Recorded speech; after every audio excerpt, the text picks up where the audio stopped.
Let's get started. Welcome to the Sailability Conference.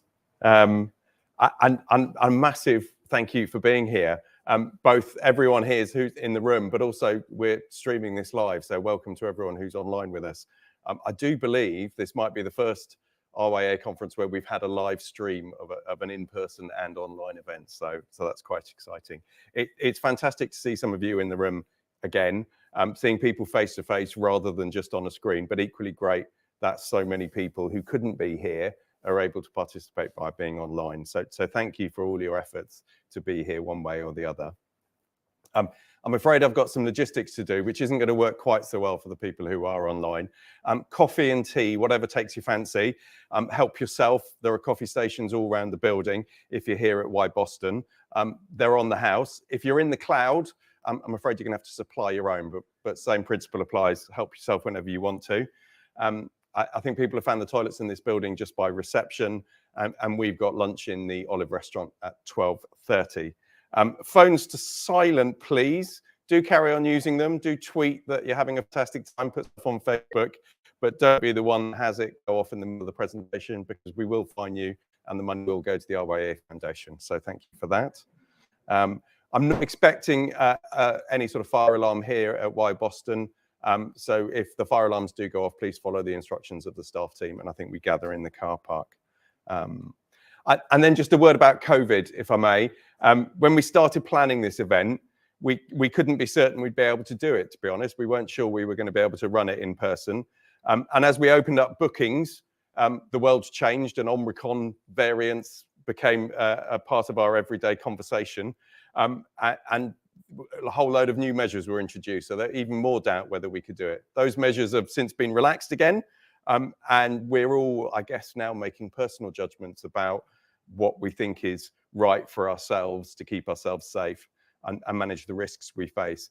And I know that for some people, that meant not coming today, even though they wanted to be here. And even amongst us here, some of us will still be anxious about the risks we face, and we all need to respect that. So as a staff team, we're intending to wear face masks when we're just in the public areas of the building. When we're eating and drinking, we won't, and when we're presenting, we won't, if that's okay. And we're going to respect that personal space. And so kind of elbow bumps for me are okay, but kind of handshaking, please don't be offended if we don't do that as a staff team. And I hope everyone else can do the same. And then I guess during the conference, if anything's not working for you, please chat to myself or a member of the RYA team or even the hotel staff, and then we'll try and sort you out. Brilliant. That's the logistics over. A massive thank you to all those organisations who've made this event happen, and all of those who support and sponsor the programme, particularly over the last couple of years. That support has been amazingly flexible and amazingly appreciated. So thank you to the RYA, to Sport England, Gallagher and Ellie Hansen in particular. A word about Gallagher. I know that clubs and sailing organisations and centres, a diverse range of risks and complexities that have got even more so in the last couple of years. That needs complex insurance as a response. So Gallagher have been endorsed by the RYA for over 40 years and continue to develop specialist products all of the time. So if you do have some insurance needs, do chat to them. We can put you in touch. Ben at Gallagher has been working with the RYA for a number of years, so some really good conversations to be had there. And although kind of networking at this event is probably reduced because of the circumstances we're in, we've still got a really strong RYA team here at the event, and that they're the key staff that support you throughout the year. Most of them because they're your disability development officers and you're in contact with them all of the time. But some people like Rob Clark, for example, who's the Director of Sport Development, he joined the RYA, in the middle of the pandemic, so he won't have had a chance to meet an awful lot of you other than on screens. So do take the chance to say hello to him. They're all standing up at the back of the room. So give everyone a wave. And Emma Rouse, who delivers our More Than Sailing campaign across our social media channels, she's here. She's delivering the marketing and promotion masterclass. So do have a chance to say hello to Emma as well as another new person. But I guess the main point about the RYA and the staff team we have is we're just a gateway to a whole range of support and specialist advice, who often would be here at a conference like this, but because of the way we were trying to manage numbers, they're not necessarily here this. But, you know, if you've got any questions from kind of legal to safeguarding, from sustainability to training, from planning to racing, whatever it is, we can put you in touch with the right person. We probably don't know the answer ourselves, but we will know the person who does know the answer. So do chat to us about being that gateway to that range of support that's available from the RYA. And you know, I'm contractually obliged to talk about the benefits of being an RYA member. It really is a community of people who are passionate about boating, and there's over 100,000 people who are members of the RYA. And it is about protecting the activities that we all love. And to some extent, it's about some of the amazing benefits and exclusive offers that are available. So I'm delighted to say that as part of this conference, we're offering a 30% discount on RYA membership. It's available to all of you. It's available to anyone you're in touch with through your Sailability group or club or centre, whatever it may be.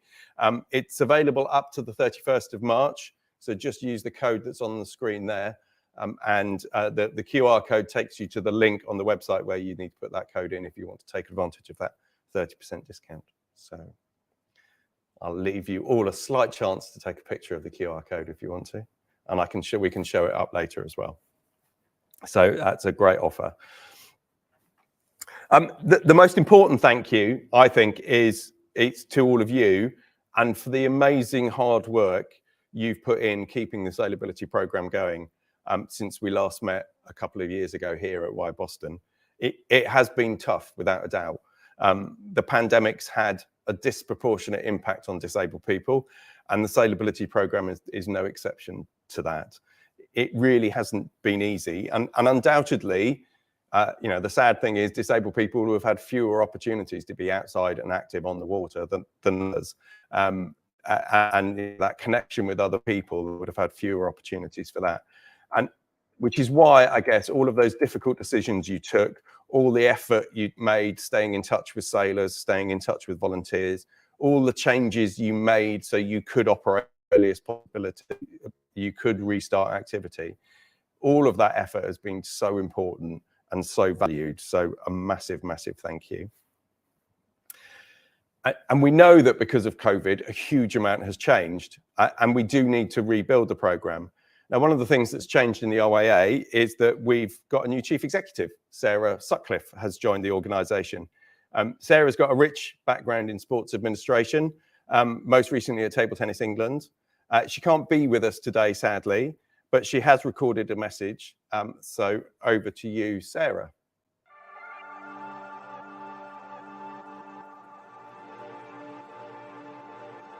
Good morning, ladies and gentlemen. It's my absolute pleasure to have the opportunity to address you briefly today. I am just sorry that I'm not there in person, but I am delighted that today's conference is being run in such a way that delegates are able to join both physically and virtually.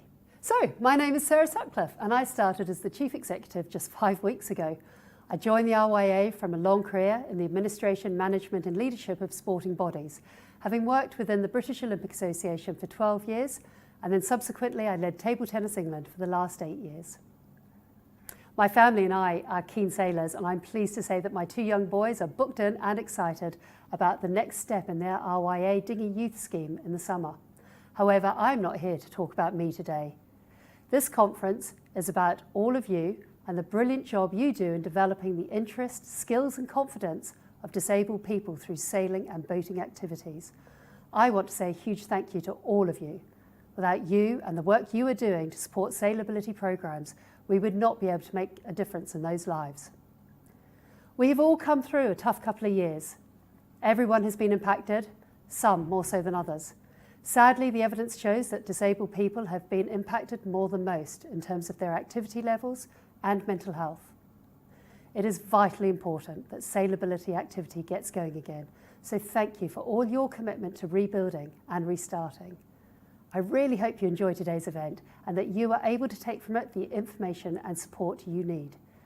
Joff and the team at the RYA are always here to help you. So have a great day, and I hope to see you all in person at the 2023 Sailability Conference.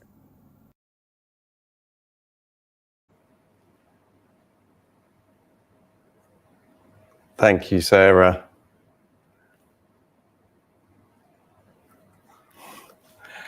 So Sarah talked there about rebuilding, and I guess, you know, last year was probably about restarting activity. But everything that happened last year and everything that happened last summer makes me confident that we're in a really strong place to kind of rebuild that regular activity. But it was hard last year.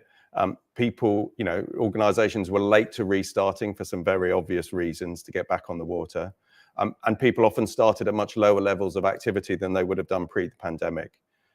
But by the end of the season, the vast majority of clubs and centres and classes that deliver regular activity were back up and running, which was brilliant to see.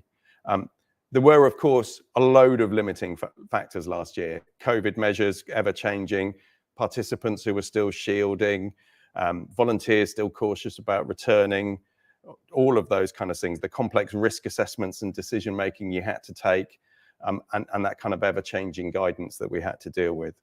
And yet, if you look at regular participants as a monthly average, and just taking the kind of April to October levels, we finished the year at about 45% of pre-pandemic levels.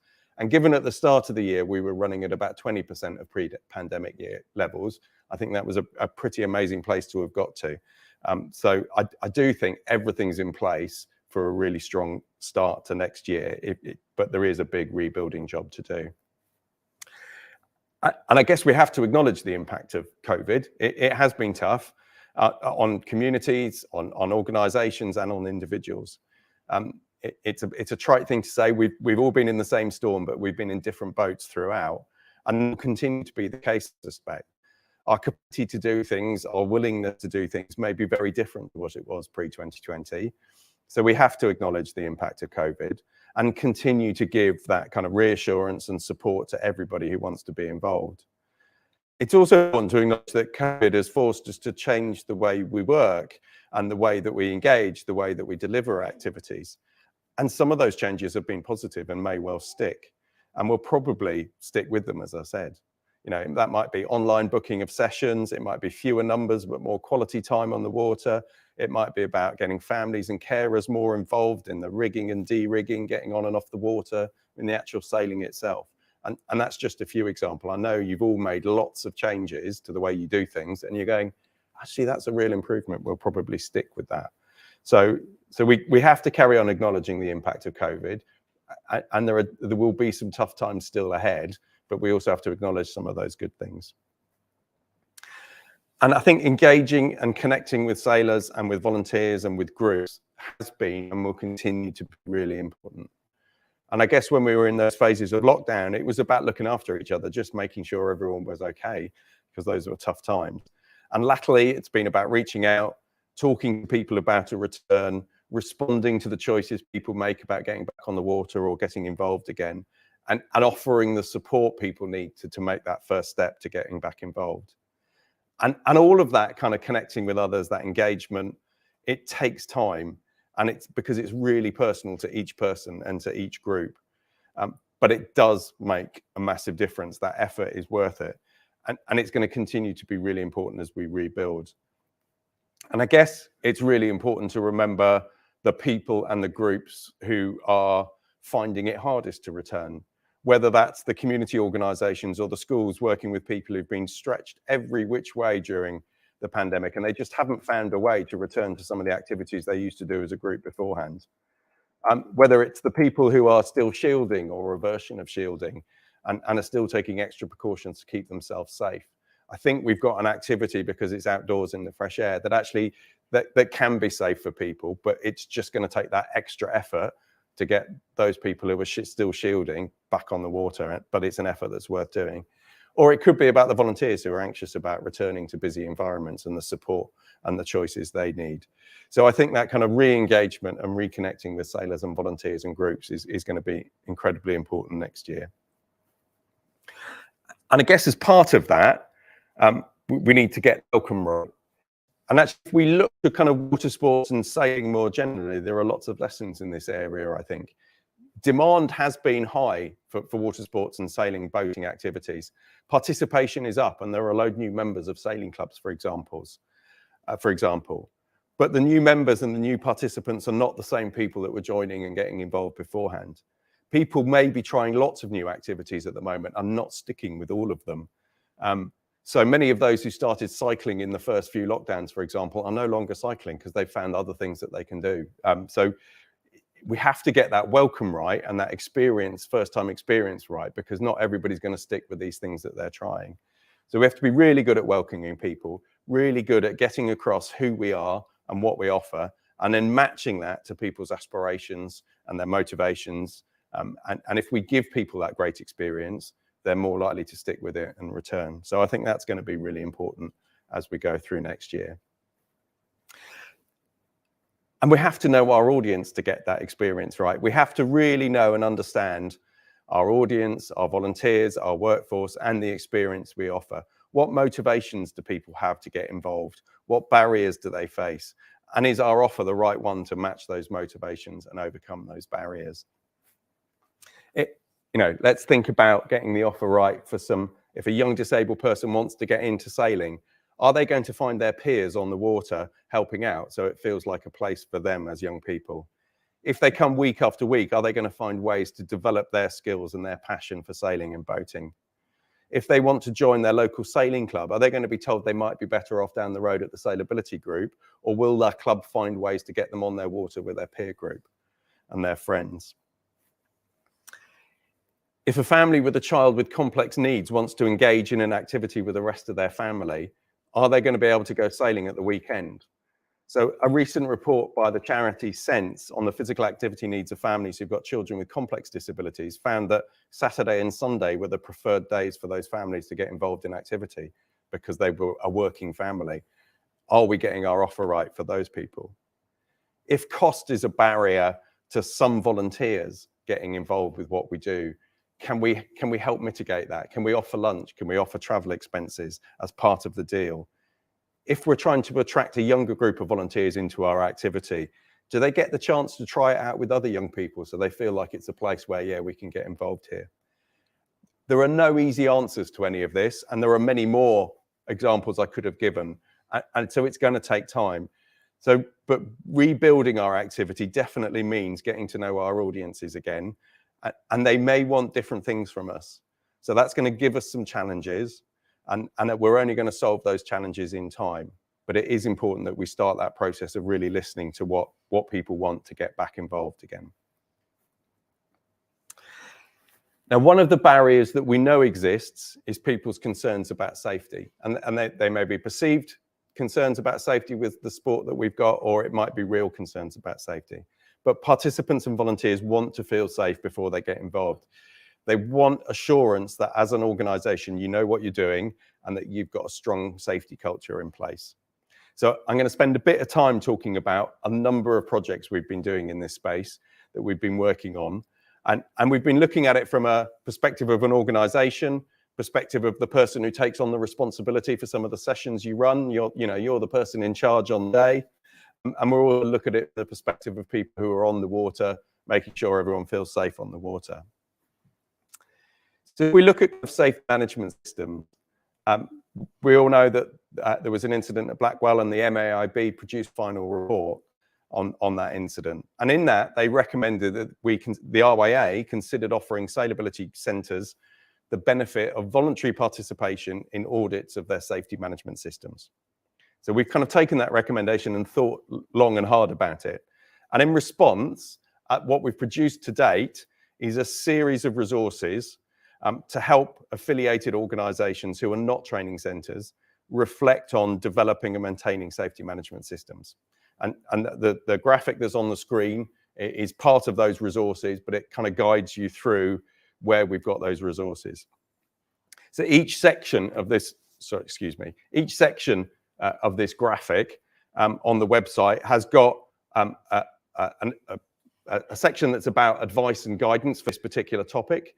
It's got a section that's about a whole load of useful resources that might help you implement measures to do with this topic. And then it's also got a series of questions and prompts that help you think about what are all the things in this area that we do really well? What are the areas we could improve upon? And therefore, what's our action plan? what are the steps we're going to take to improve safety in this particular area. So at the end of the process, you have an action plan of all the things you could produce, that you could do better. And it's not about saying what we're doing at the moment is terrible, because there will be lots of things you do that are really good and really safe. It's about building on that practice and continually improving. I kind of want to stress that the resources, they don't prescribe what you must do, and they're not an alternative training centre recognition. So it's not trying to replace that in any way. But I do think they provide a really, really useful framework if you're not a training centre. There is a huge amount of resource in this section, and I'm really conscious that it can be quite daunting when you first look at it. So, you could either start at the first segment about scopes and responsibilities being defined and work your way around the circle, or you could pick an area where you go, actually, I think this is an area where we could focus on first. So there's lots of ways of starting to tackle it, but do chat to us about it. Later in the year, we're going to be launching what we're calling a kind of critical friend service. The idea that somebody from the outside of your organization will come in, observe what you do, ask you some of those prompt questions we've got, and just help you reflect on your answers to those questions and help you build your own action plan. So they're not coming in to inspect against a certain set of standards, but they are just another pair of eyes that can help you reflect on what you're doing and come up with that action plan. So do keep an eye out for that, and do chat to us if you need some help navigating these resources. As I said, it can be daunting, but actually once you get your head around it, there's some really, really useful stuff there. We know there are some specific safety issues for disabled people. Much of safety management is no different to regular boating activity. Much of what you do is the same sort of practice that sailing clubs and centres up and down the country are implementing. But we do know there are some issues that we think are specific to sailability, and we're going to keep talking about them because we've got more and more confidence that they're the right issues. And they are to do with choices around personal flotation devices.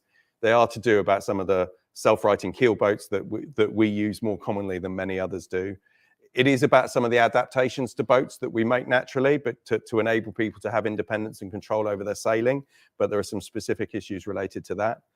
It is about some of the techniques we need to recover people and to recover those boats. And it is about seating and posture, actually, because if we don't get our seating and posture right, people can't be safe in their boat, but they can't also be independent sailors and be in control of what they're doing. So we have developed some resources and guidance around that, and we are going to carry on talking about those issues to help develop practice in these areas. There may be some more issues. I'm not saying this is a definitive list. Do share your insight, your feedback, your reflections on it, and we can keep updating this as we go along. It is about a joint conversation, I think. Now, one of the key components to our safety management system is that competent people are given responsibility. And I guess one of the key competent people given responsibility and authority to do stuff is the session lead, the duty officer, the officer of the day. It's called different things in different places, and there's probably a few more names as well. Hence the course that we're launching as part of this conference, the session lead course. Brett and James, who are delivering the course, they've spent a number of months developing the course. They've been drawing on good practice from across the organisation. That comes from advice given to senior instructors, those who are taking on responsibility for safety at major events. There's a whole lot of practice around that we've drawn on. It's got some really, really good stuff in that course. I'm really delighted we're launching it here in person. We'll be running it online in the next few weeks, and we will run it again at other times during the year. We'll kind of judge how much demand there is, but we will keep running that course. So do keep an eye out for it if you've missed out on it this time and you want another go. Self-righting keel boats. So people who are part of safety teams need to know what to do and how to do it. And that only comes with training and practice. And we know that people want to know how to recover self-righting keel boats if they have been inverted. So back in September, a few of us revisited some of those techniques and the issues involved. We spent 2 days at Castington Water. RS very kindly provided a brand new RS Venture, and we did give it a fair amount of abuse. So a massive thank you to RS for that. You can see 3 safety boats in that picture. Actually, the third safety boat, the one with the biggest engine and the longest one, we didn't really use as a safety boat because we wanted to try with the smaller engines. And we had a whole host of different cameras and video machines. So we filmed everything from every possible angle. And we inverted that boat I can't remember how many times. It must have been 40, 50 times we inverted that boat with every different scenario of engine size and technique to pick it up just to see what would happen. And I guess, the important thing is, what did we learn from it? For me, the headlines were three things. It's all about prevention in the first place. It's all about preparation if it does happen. And it's all about practice. So self-righting boats can get knocked down. Otherwise, they wouldn't be called self-righting boats. I've used that phrase an awful lot, but it is really worth remembering. Self-righting boats can get knocked down. Otherwise, they wouldn't be called self-righting. And a boat that can get knocked down does risk in being inverted. It is possible for a boat that gets knocked down to get inverted. So preventing a knockdown in the first place and reducing the risk of subsequent inversion and entrapment should be at the forefront of your practice, as your safety practice. And that prevention comes down to those sail, no sail decisions you're making, comes down to reducing sail area, the amount of supervision from safety boats you're providing, the choice of personal flotation for people in that situation, where you sail, how big an area you sail across, avoiding cleating main sheets, for example. All of these are just some of the tools that you've got to manage and reduce that risk in the first place and try and prevent an inversion. And of course, masthead floats are part of that consideration in that prevention. So what we found in our 2 days in Carsington was that masthead floats, they don't eliminate the risk of inverting. You could still invert that venture with any combination of masthead floats we put on the top. And we went from 15 litres, 25 litres and 40 litres. So they don't always prevent an inversion, but they do reduce the risk.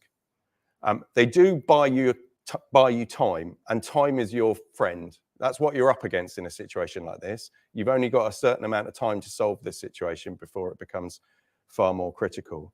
So they buy you time, and they also make it significantly easier in terms of the power you have to use from your safety boat, but also quicker to right the boat from inverted if you've got a masthead float on there.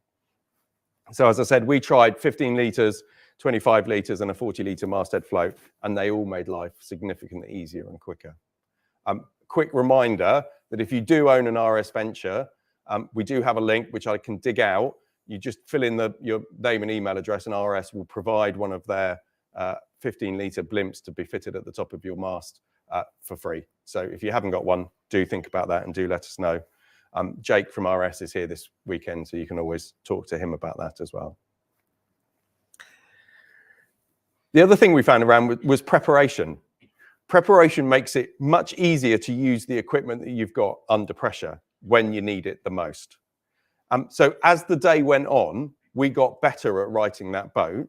And partly that was about, we got better at having the tow ropes prepared. They weren't coiled up all neatly stacked at the side of the boat where you had to fiddle to get them uncoiled and ready to use. We had them ready to go. So that kind of preparation was saving you time and really made us think about, we've got all this stuff on this boat. Are we actually prepared and ready to use it when we need it most?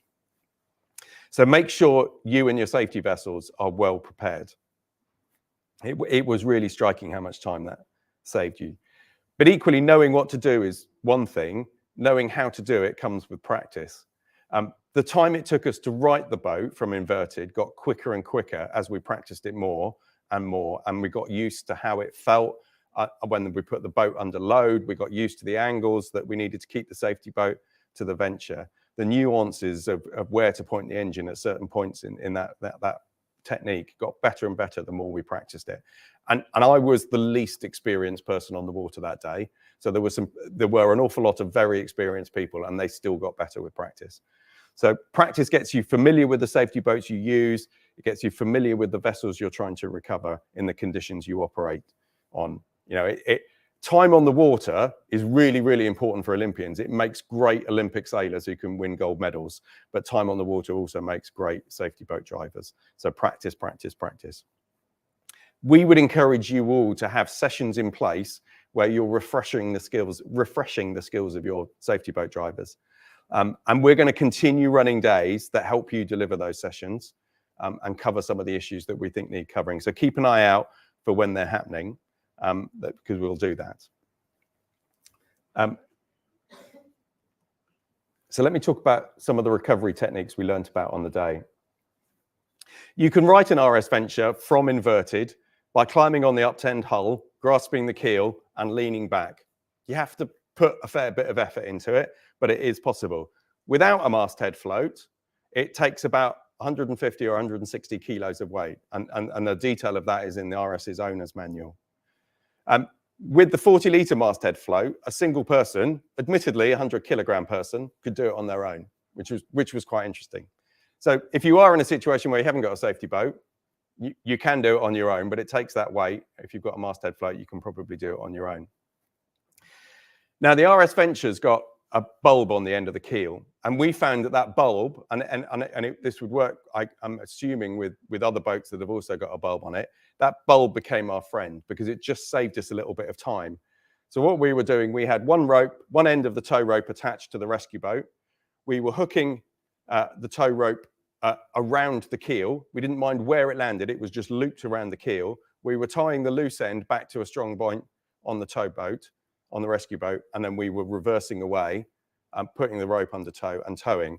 And actually the rope just slipped up the keel and caught on the bulb and then pulled it over, and it never once came off. The same, we tried it with the keel in the correct position and in the retract position, and the technique worked equally well. And actually, generally, everything we tried worked exactly the same with the keel in the retracted position and the proper position. It just took a bit longer if the keel was retracted, but everything kind of worked the same. So that technique worked really, really well if you've got a bulb on it. And it kind of helped because it didn't matter what angle you drove away at. It didn't actually even matter what, you could drive away forwards or backwards depending on where your tow rope's attached. Because as you drove away, the safety boat naturally ended up at that 90 degrees. So that worked really well. What we also found, though, if you've got a boat that doesn't have a bulb on it, the default technique that we know works across sailing was shown to work with the RS Venture as well.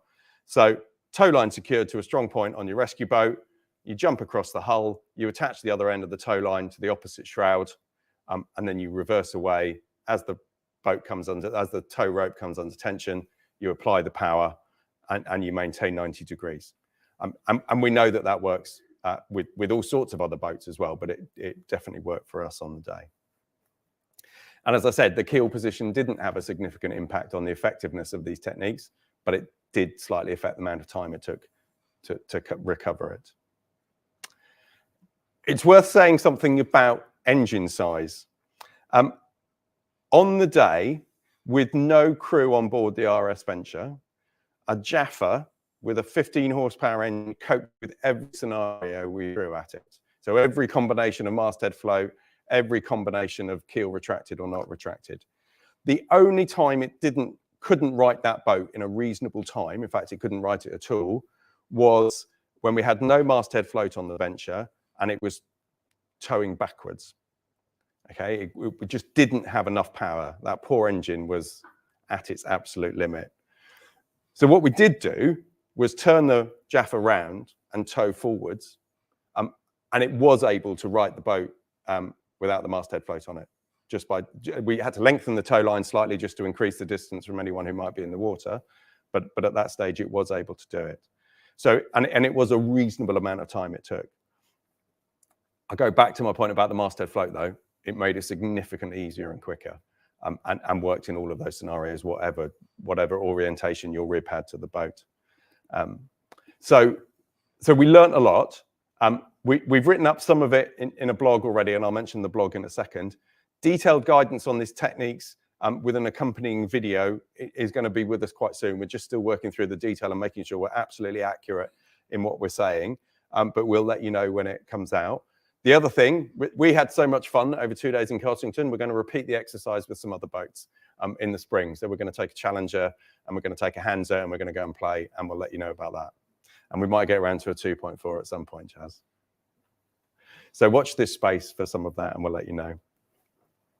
So I've spent a fair bit of time talking about safety, partly because lots has been going on and partly because it's so important. Throughout the year, we're going to continue talking about it because we just think maintaining that conversation and keeping talking about practice and keeping talking about improving and learning from what we're doing is really, really important. As part of that, we're going to be running some safety forums. The dates are up on the slide. We'll let you know about those dates in more detail later on. Yeah, we'll have particular topics that we talk about on those safety forums. And we're going to continue producing the safety blog. I don't know how many of you have seen it. We've got 2 articles up there already, one about choosing the right equipment, one about masthead floats. We're going to keep adding to those topics. They are of a certain date, if you like, but actually the content lasts for as long as time. So do have a look at the blog. Do share it with all of your volunteers and your workforce. And again, we're not trying to be prescriptive with any of this. We're just trying to keep that conversation going about safety and that continual improvement in practice. We've loved talking to you about it. So I talked earlier about knowing and understanding our audience, the motivations people have got to be involved, and whether our offer is the right one to match these. And we know that some people are motivated by competition. They are, or they already have become passionate about sailing and want to learn more about getting that boat going really fast and beating other people. They want to compete either within their sailability group, but also mainstream club and class racing. The Tiger Trophy took place recently. The Tiger Trophy is a much loved event in the dinghy racing calendar. It took place a couple of weekends ago at Rutland Sailability. I think the wind was blowing over 30 knots on both days. So of the 93 entries, I think only 19 boats competed all 3 races. Only 49 got on the water at all. It was particularly blustery, which is why it's particularly impressive that Val Millward and her challenger here, she came 16th overall. So a fairly amazing performance, proving what's possible, proving what a great inclusive sport and activity we're part of. There are other Vals out there, and some of them are in this room. But we could have many more Vals and many more Jazzes and many more Rorys competing in mainstream sailing and racing activity. So at this year's Dinghy Show and Watersports Show, in a couple of weeks' time, we're going to be launching the Parasailing Hub. We want to develop the community of clubs and classes and other organisations who are committed to growing the opportunities for disabled people to race and train. Yes, it absolutely could be those who are already part of the Sailability programme who think we don't do anything around racing. We could just tack on a bit of kind of racing or coaching activity at the end of our sessions. It could be about that. But it could also be an appeal to the wider sailing community, the sailing clubs who kind of go, actually, we've got a sailability group down the road. Why don't we take some extra effort to get them involved in some of our racing activity? Because it wouldn't take too much. So we kind of want to reach those organisations and get them to commit to doing something to grow the racing opportunities and the parasailing opportunities that are out there. We also want to encourage the community of parasailers. We want to offer them resources and learning opportunities. And we want to focus some of our support on the groups that we know there aren't enough parasailers. So young people, there aren't enough young people getting into racing and sailing. There aren't enough people with learning disabilities getting into racing and sailing, for example. So we're going to look at some of those groups. So do keep an eye out for the Parasailing Hub when we launch it at the Dinghy Show. If you're already doing some racing activity and you want to celebrate it, join the hub, because that's part of what we want to do, is we want to celebrate how much stuff is already happening. If you think, actually, we could do a bit of sailing and racing activity, join the hub, commit to it, and we can offer a load of support to make that happen for you. So do keep an eye out for that at the Dinghy Show. And I guess one aspect of what we're doing with the Parasailing Hub is shouting about how great parasailing is and para racing is, and that's supporting World Sailing in their efforts to get sailing re-included in the Paralympics. So that's definitely a part of what we're trying to do. If you do nothing else competitive this year, come along to the multi-class at Rutland on the 6th and 7th of August. We're really excited about being back on the water for the multi-class. And, you know, it's a great event if you're thinking of taking your first steps into competitive sailing. It's an event to come along to as a group because there's a great community feel to it. And it's an event to push yourself against the best sailors there are in the country, so do come along. The other event I want to tell you about is in the last few years, we've used keelboats a lot and the keelboat league format. We started using it when we ran the Invictus Games sailing program. We ran it at the multi-class one year, and then last year we ran it as a standalone event. So I'm really, really delighted that this year as part of the British Keelboat League, there will be a Sailability Championship. So it's not a standalone event. It is part of the British Keelboat League. It's taking place on the 16th and 17th of September at Cardiff Bay Yacht Club. It's a fantastic event to enter as a team, mixture of non-disabled and disabled people sailing around, having a great time on the water. It's a fantastic event for getting new groups on the start line really quickly, really easily. It works really well for that. So think about who you could bring along, and from that perspective, do come along, do join us, do chat to us about that. And we know where a variety of keel boats are going to be around the country at different times of the year. So if you want to kind of develop a team and do some practice, chat to the disability development officers, and we can help introduce keel boat sailing into some of your activities. So now quickly to the rest of the program. For those of you taking part online, the masterclasses that we've got planned are going to start next week, and they're going to be finished by the end of April. For those of you who are Boston, here's the program for the rest of the day. I'm not going to talk through it because I think you know it and it's all on your name badges. But just a quick word about some of those topics. If we've listened to you right, we think these are the areas that are really, really important to rebuilding regular activity on the water. And I'm looking forward to some of the learning as much as anything, because I think it's about supporting each other through some of these topics and developing a kind of network of people who are focused on these issues. So it's not just about this conference and the sessions that happen in the weeks after. It's about that kind of ongoing support and ongoing sharing and learning in these areas. I've talked lots about safety, so I'm not going to mention that again. I think funding and partnerships are really important to get the support you need as organisations, to keep you at the heart of your communities and help reach people who haven't considered sailing or who might not know about you and what you're able to offer. So we know that you've got some really strong partnerships already, but we also know that there's loads of potential out there, loads of organisations who could get involved who just don't know about us. And we know that funding is always really, really important. Many of you are skilled and successful fundraisers, but it is a complex environment out there. It has been skewed by COVID. So we want to keep you informed about funding opportunities and make sure you've got access to the best advice and support. And the masterclass is part of that. I'm also delighted to let you know that the Together Fund, which was called Tackling Inequalities, we've had the RYA has received 2 rounds of funding, which we've been able to distribute to projects who've been focused on disabled people, people with long-term mental health conditions, people from diverse ethnic communities and lower socioeconomic groups. And it's about tackling some of the disproportionate impact of COVID and getting people active again. I heard this week we've been awarded another tranche of money. So watch this space. There will be an opportunity to develop some projects to tackle some of those people who found it hardest to get back on the water, I guess. So that's a really exciting opportunity, and I'm really pleased that we've got that.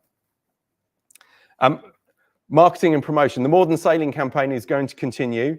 It's the way we want to raise awareness for what boating can do, the fact that it is such an inclusive activity, that it is something disabled people can get involved in, and help them just realise what those first steps they might need to take are. We've been building the campaign steadily over the last few years, it would probably be fair to say. In the last year, Emma Rouse has joined us and has been helping us plan and deliver that campaign through our social media channels. And I hope you've seen some of the results with much more regular content almost every week, kind of changes in some of the key messages as we go through the year. She's going to push it even further this year. We're beginning to spend some money on some advertising through social media and Facebook and other platforms, just to really kind of increase our reach. And there's some really promising early signs of that. So do keep telling the story. The one thing I want to tell you about in terms of marketing and promotion, if you're not going to that session, is we're offering the chance for everybody to develop a 90-second promo of what you offer at your Sailability group. So a little 90-second video, and here is how you do it. In this video, I'm going to show you how to make a short, under 1 minute video you can use on your website and social media sites to attract new people to your Sailability group. It can be filmed on your mobile phone, sent to us, and the team at RYA Sailability will stitch it together so you could start using it online. Number 1. What do I need? A script. This needs to be 5 bullet points about your club. This includes a welcome, a few things you do well, and a call to action. Next, you need to find someone to deliver this to camera, someone friendly and confident like Mary here. Number 2. Tips. Always film your video in landscape. This will make it look professional and be easier for the user to view. Try to find somewhere quiet to film so there's no distracting background noise. Make sure your presenter smiles. Lastly, if you can, wait to film your video when the weather is good. Number 3, the shoot. With a nice steady hand, get your presenter to deliver the lines from your script. They won't need to be said in one long speech and can be broken up into short clips. Once you've done this, take some shots of people and boats on the water. Make sure everyone is happy to be filmed and try to get at least 15 seconds of each shot with no zooming or panning. You could also record a testimonial from someone that goes to your centre. Get them to talk about why they love it and why they would recommend it. Number 4, hand over to us. You can find instructions on how to send your footage to us below. Make sure you include a logo for your club, and also if you have some nice photographs, we'd love to use them. Below you can also find a link to the video we made at Buell with Mary.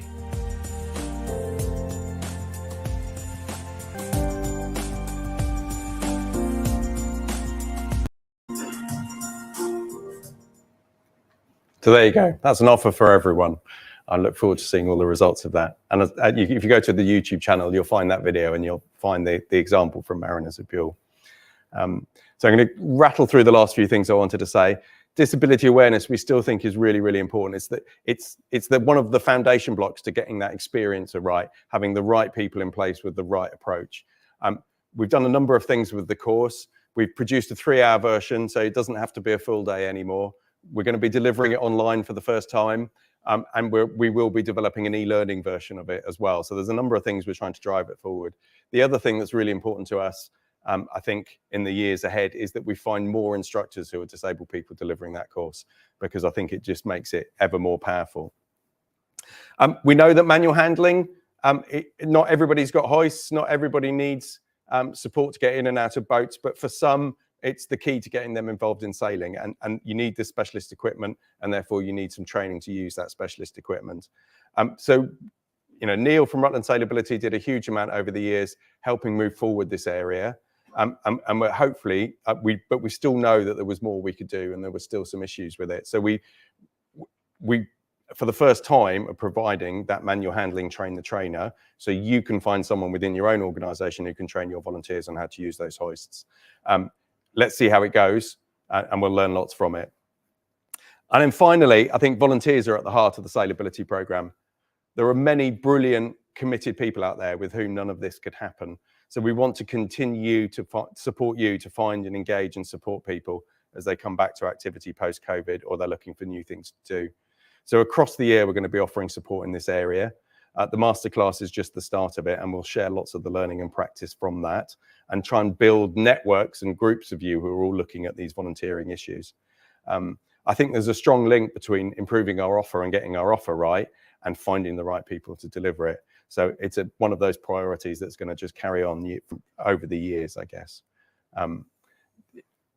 I guess the other thing about growing the Sailability programme, and something where we're going to start working on this year, is there's an awful lot of sailing clubs and sailing organisations who aren't part of Sailability, who could be doing more to get disabled people involved. So we're going to start talking to the wider RYA family about growing our network as well. Slightly over time, I know, but that's everything I wanted to say. So good luck, and thank you for everything you're about to do in the season ahead. I hope you enjoy the rest of the conference here at Y Boston during the day and online in the weeks ahead. For those of you in the cloud, massive thank you for joining us this morning, or whatever time it is, wherever you are in the world. I hope you enjoy the rest of your weekend, and we'll see you online soon. For those of you in the room, it's now time for your masterclasses.